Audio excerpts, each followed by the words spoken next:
Hello, my name is Evan Smith, team lead for the NEFP Client Intake project for PSU's 2024 Spring-Summer Computer Science Capstone program. I'm happy to be joined in this project by our software development team, Ploy, Tyler, Devon, and Sean, and would like to thank our sponsor, John Mackler, as well as our supervisor, Bruce Irvin. The Northeast Emergency Food Program is the most active food pantry in Oregon, serving local families in critical need.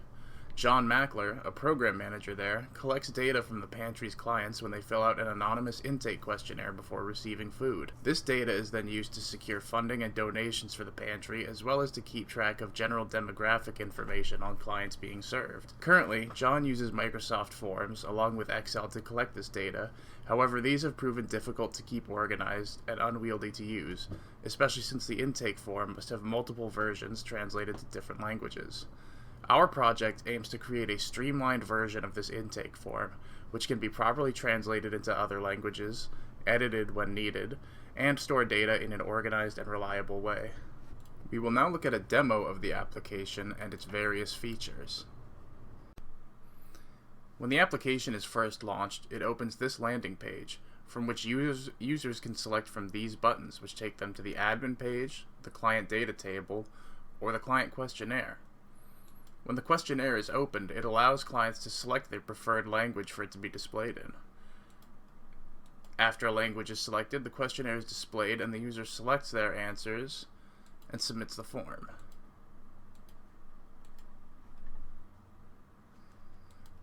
When the form is submitted, the page reloads to the language selection screen, readying it for the next client. As you can see, when I select a language other than English, for example Mandarin, the form is then displayed in that language. Next, we take a look at the client data table. As we can see, the data can be sorted by time period using this drop-down menu.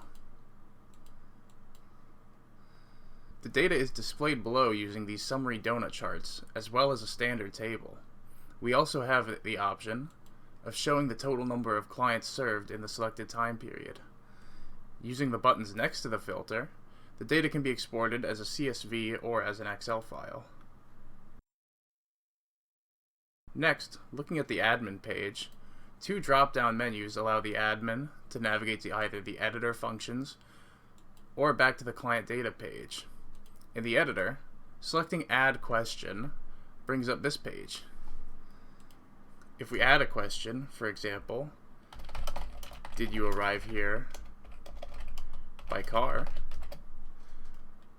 And fill in the answer options of yes, no, or prefer not to say, and then select that we'd like an other field to be included in the answers, we can click Get Translation,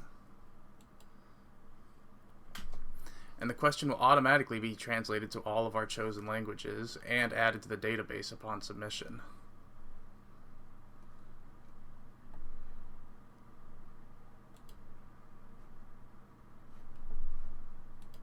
Navigating back to the questionnaire, we can see that this question has now been added.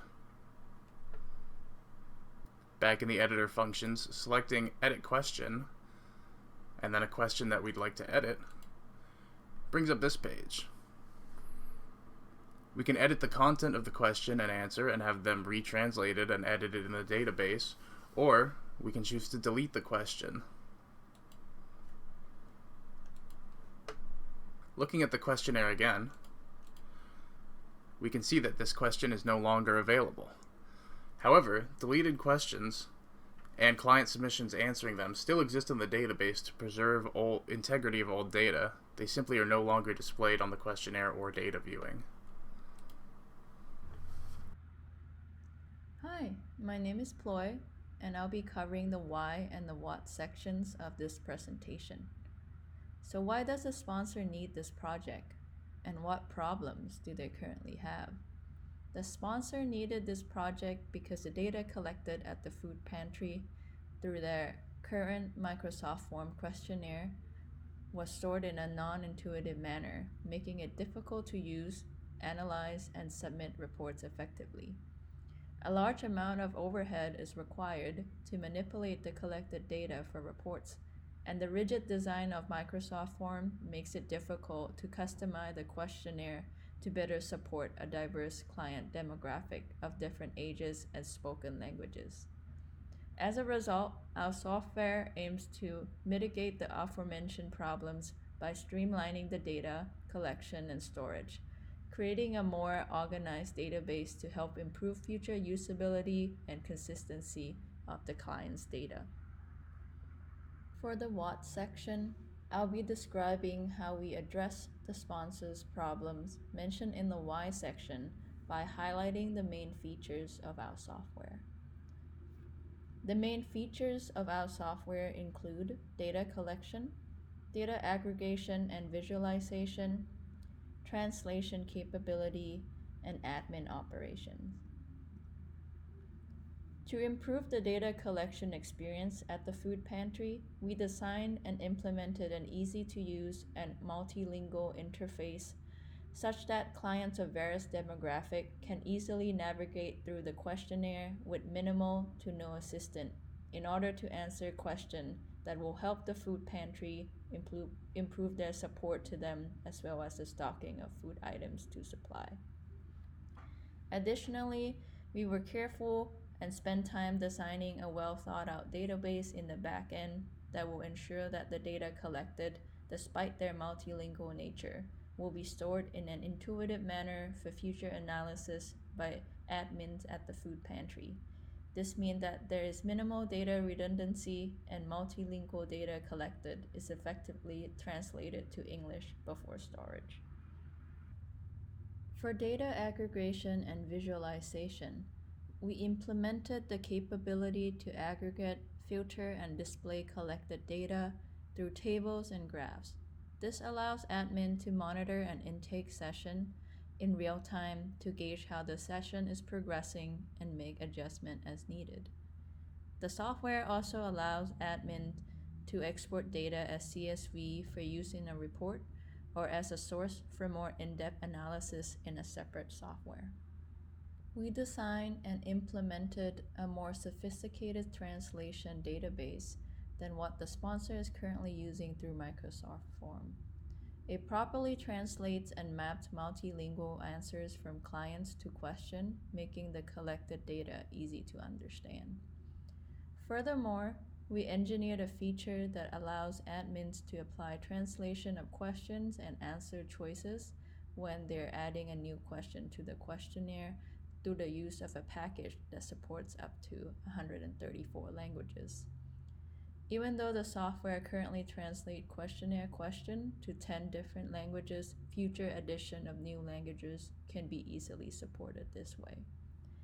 We also struck a balance between automatic translation from Google Translate and manual translation through a UI that allows admin to correct any translation errors and embed nuances from machine translation before adding a question and its translations. Using Django models, we designed modularized database tables for questions, answers, and their translation to not only support client data collection, but also admin operations to easily add, update, and delete question and related answers. We did this by designing a simple UI that guides admins through the CRUD operations and communicate with the database to securely perform those changes in the backend. Similarly, admin can add new languages to translate the questionnaire questions too. Again, we utilize a user-friendly interface to guide admins through the process of adding a new language and relied on the backend to reactively translate existing question to the newly added language before storage to the language table in the database. Hello, everyone. I'm Devon. I'm going to be taking a deeper dive into some of the aspects of this program. There were many things to consider when tackling this project for our team, such as how can we give the most reliable translations and for a diverse client base? How can we keep the software dynamic enough to handle the job while remaining functional and efficient? How can we best report and accumulate data? And lastly, how can we package all of this together in a cohesive and easy to use manner? Something we knew that was important from the very start was this database must be sustainable, reliable, and filled with relevant information. We kept this in mind when we designed our data collection model. We chose an approach that is not only dynamically sizable, but also simple and straightforward. The food bank dealt with a diverse client base, and we knew that translations done through applications aren't always the most reliable. This is why we gave the user the option to use a straightforward yet dynamic translation tool with the option to quickly add customized messages when a native speaker is able to intervene. Something I noticed when viewing the daily operations of the food bank is that the workplace sometimes requires some sort of on-the-spot mediation. This is why we wanted all the data that was collected to be viewable in real-time charts and tables. As well as being easily viewable, the data can be aggregated in various ways and exported to other software or directly submitted for business purposes. Several future plans were discussed for the scope of this project for this capstone quarter. We wanted to potentially create a strong foundation for future teams. Some of the ideas discussed include a reservation webpage where users can view food bank foot traffic, as well as check appointment statuses to help mitigate issues of too many clients arriving at high traffic times. This system could be easily coupled with a proper queue system that displays which place in line the food bank is currently serving. If work is heavily continued on this project going forward, it would be a good idea to establish a complete overhaul to the authentication and security system. Currently, no identifying data is being collected, as data collected is done so anonymously. The need for security is less important at this very moment. Additionally, it would surely need a proper testing system for anything going forward to handle unit testing, performance testing, functionality testing, the whole 9 yards. And with that, we're going to take a deeper dive into the architecture of the software itself. Hello, this is Sean Hendrickson, and I'll be presenting a quick overview of our project architecture. In order to meet our sponsors' needs, we need to design a full-stack solution. Thus, we can break the project down into 3 primary components: a database, used to store any data; a backend, designed to handle communication between the internet and the database; and a front end, providing a user interface. Below, I present the primary technologies we use to implement each component. Our choice of database ended up influencing our choice of backend framework. Thus, the database is presented here. For the database, we decided to go with PostgreSQL. We went with the web framework Django, since it natively supports Postgres out of the box. We also used the Django REST framework to simplify creating an effective web API for our front end to communicate with. Moving on to the front end, our team chose to use the React.js library to implement a modern user interface. The Axios JavaScript library was used to simplify communication with the API provided by the backend. To make the UI presentable on multiple different screen resolutions, and to standardize the appearance, we added the Bootstrap CSS extension. The following diagram presents the entire system. A user interacts with the front end. Axios and the Django REST framework handle communication between the front and back ends. And finally, the backend performs CRUD operations on the database. Lastly, here's a diagram of our database at the time of this recording. As can be seen, we use 5 tables to store all the data. The most important feature of the database is allowing multiple translations for each question to be stored. Thus, a client's answers and the language of the question presented to them are stored separately while avoiding data duplication. A standard interaction may be as follows. After selecting their preferred language, a client will be presented with a questionnaire. After completion, they will click Submit. Using a post operation, the front end sends the data to the back end using the provided API. Assuming the data was received intact, a create command will be sent to the database, at which point a new client will be created, and their answers to the questionnaire stored. At this point, a message will be sent back up to the chain to inform the client whether their answers were successfully submitted. When it comes to how we split up the work, we didn't necessarily assign specific tasks to each team member. How we split up the work ties into what project management tools we used, and that'll make more sense when I explain it. Our main method to track progress was a tool called a Kanban board on GitHub. You can see our dashboard in the image below. We had to-do sections for both the front end and the back end. A team member would pick something that interested them and assign themselves to that ticket and would move it to the in progress section. The way that the tickets kind of worked is we would make a branch on GitHub that would match the ticket kind of number on the Kanban board. So for example, like NEFP, Capstone, hashtag, or number 15, not hashtag, that would be, add authentication to React. So then they would make a branch for that, work on that, and they would move it to the in progress section. Once they were happy with the progress, they would move it to the done, and they would push the branch and a pull request would be made. Someone on the team would review that pull request, and if everything looked good, they would merge it into main. We just had meetings every Monday and Wednesday at 4 p.m.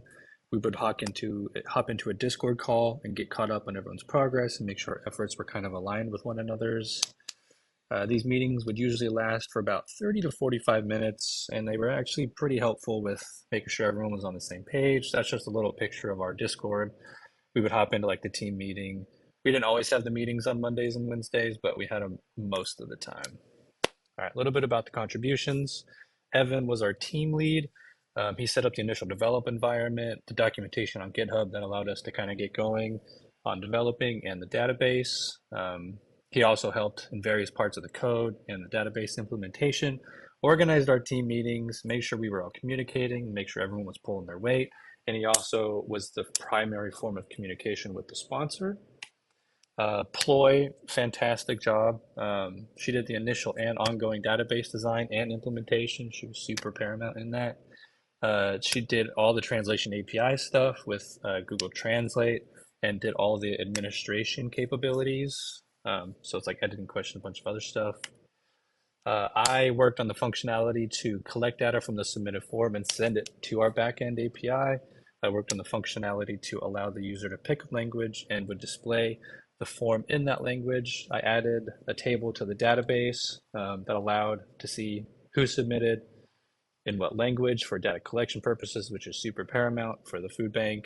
And I just also helped work on the database a little bit here and there as it got more complex. Devon, great job. Initial CRUD API contributed to the data collection of the form, contributed as the project was developed, added various forms of data aggregation and displaying tables, which is also again super important for the food bank. And the same, also you can just do it anytime, same day.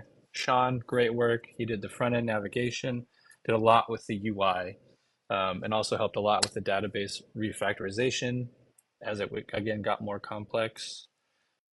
As expected, we did run into some unexpected events during our development process. When making migrations to the database with Django, we had a few instances where mistakes led to parts of the database breaking or being deleted entirely, which would have to be rectified immediately. We also encountered bugs and errors when adding new features that would sometimes take multiple days and team members to fix. Lastly, there were multiple times where new requirements were identified, which meant that the database needed to be reformatted, and those changes reflected in our code. I asked our sponsor, John Mackler, for some feedback on the project, and he had some very positive things to say. When asked about the Capstone experience, he said that he chose to sponsor a project because, as a PSU alumnus, he knew of PSU's dedication to serving the community and wanted a way to connect it with his work at the food pantry. When asked about his impressions of the software, he said that although it's not in a state to replace what he uses currently, he was impressed with what the team has built and especially appreciated our approach to the language translations to accommodate the pantry's diverse client base. In his interactions with the team, John found our conduct and approach to the project very professional throughout, and noted the communication between him and myself. Finally, talking about the future of the project, John hopes to maintain a relationship between the pantry and PSU's Capstone program to continue building this application or others which might enhance the pantry's ability to serve its clients. During this experience, our team has learned a lot. We learned the realities of working with a team on a larger project than we've done before, along with the realities that come with it, like collaboration, avoiding conflicts, and communicating issues and ideas. It also gave some of us our first taste of full-stack development, and the process of connecting a program's front, middle, and back ends using multiple different technologies. Thank you for watching our video. This has been the NEFP Client Intake project. I'd like to thank all of our team members for their hard work, and a big thank you to our sponsor, John Mackler, as well as our Capstone supervisor, Bruce Irvin.